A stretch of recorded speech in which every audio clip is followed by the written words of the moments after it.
안녕하세요. 강경민 목사입니다. 오늘 창세기 14장을 묵상하는 날입니다.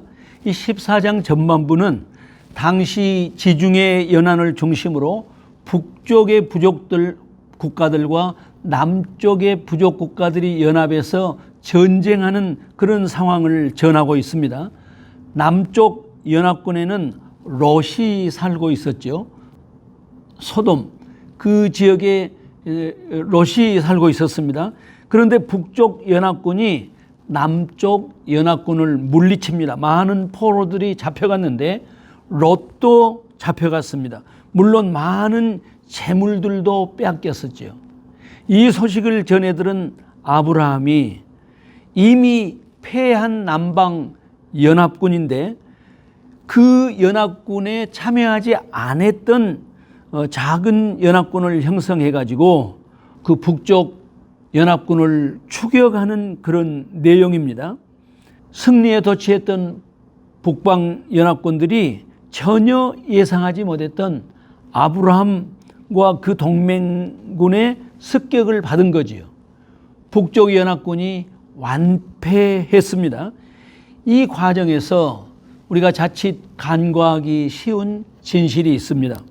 아브라함이 자신을 배신하고 자기 이익을 따라서 소돔으로 갔던 조카 롯을 구하기 위해서 위험천만한 모험을 했잖아요. 이와 같은 아브라함의 믿음과 용기와 신의에 대해서는 우리가 익히 잘 알고 있습니다. 그런데 우리가 간과하기 쉬운 것이 무엇일까요? 아브라함이 어떻게 해서 그렇게 잘 훈련된 군사의 버금가는 318명의 가솔들을 거느리게 되었을까요?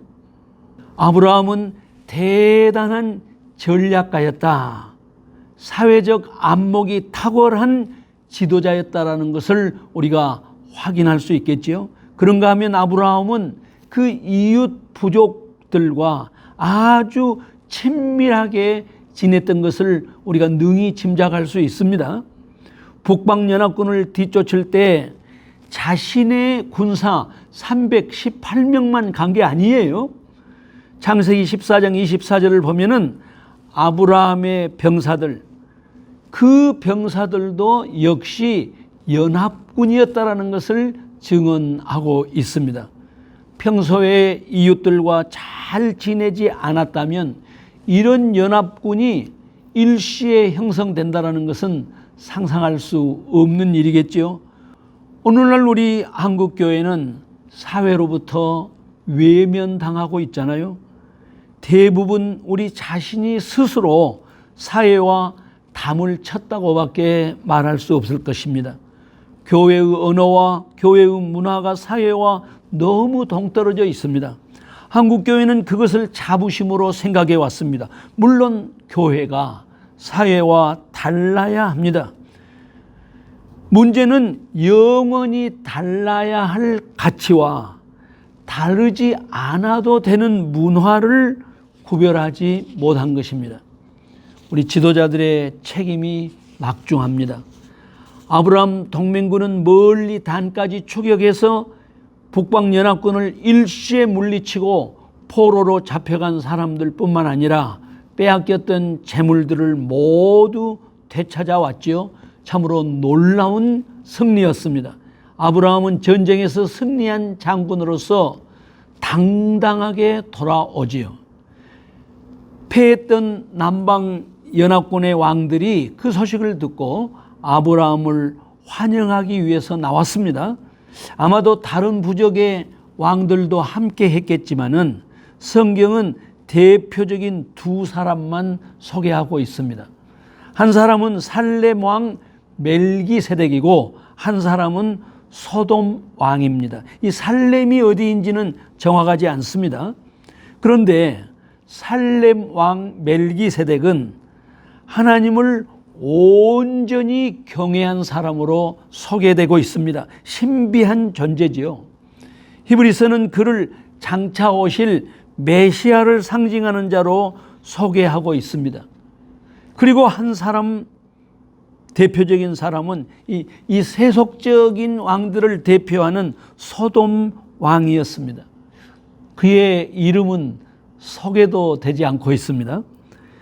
아브라함을 대하는 두 사람의 태도가 너무나 달랐습니다. 소돔 왕은 아주 냉정했지요. 무슨 감사도 없고 칭송도 없습니다.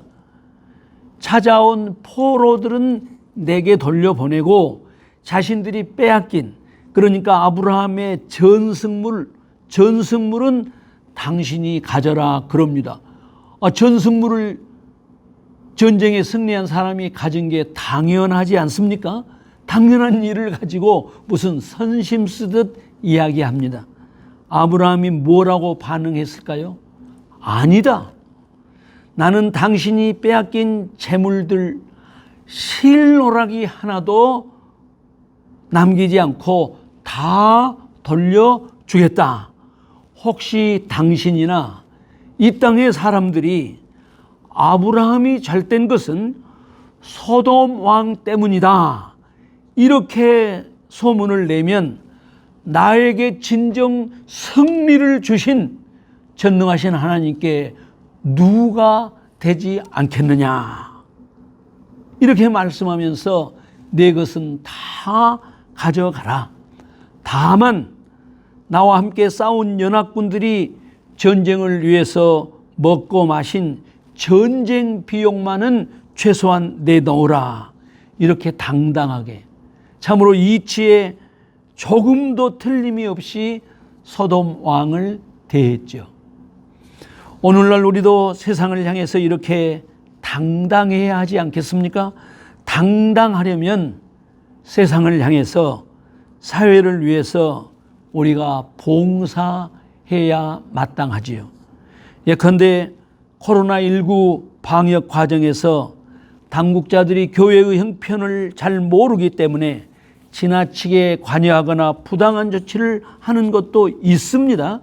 그때 교회는 당당하게 당국과 대화하고 때로는 저항도 필요하겠죠. 단 한 가지 전제가 있습니다.